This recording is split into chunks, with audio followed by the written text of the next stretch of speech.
Israeli airstrikes hit Damascus in what Israel claims was an attempt to protect the Druze communities we talked about. On August 28th, Israeli forces conducted air and ground raids in northern Syria that killed 6 Syrian soldiers.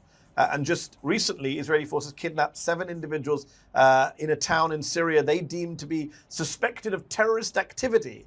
Is normalizing relations with Israel still on the table from your government while Israel continues its rather flagrant assault on Syrian sovereignty? What is the Syrian government's plan to protect your sovereignty from Israel?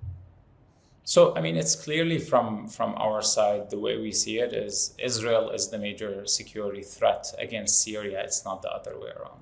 And that has been always our message.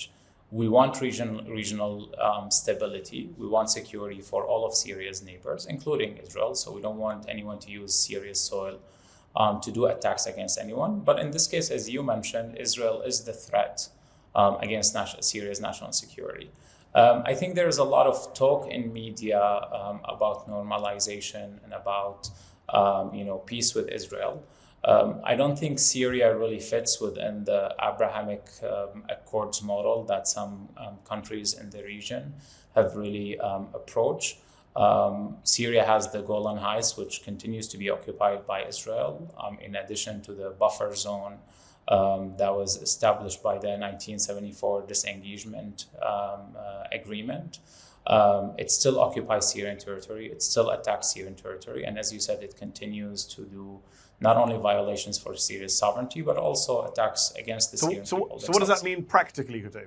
Does that mean that normalization is not on the table? And the Golan Heights you mentioned, occupied territory, is that something you're willing to give up in the name of normalization with Israel?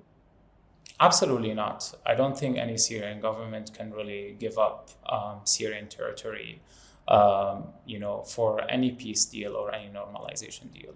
To start with, this government, there are certain things without an elected parliament, without a clear constitution, this government cannot do that. So there are certainly agreements that a full-fledged parliament needs to agree on. But going into normalization, again, the question is really directed at the Israeli government, at the Benjamin Netanyahu government. There is clearly no partner on the other side that is interested right now in pursuing peace and stability in the region.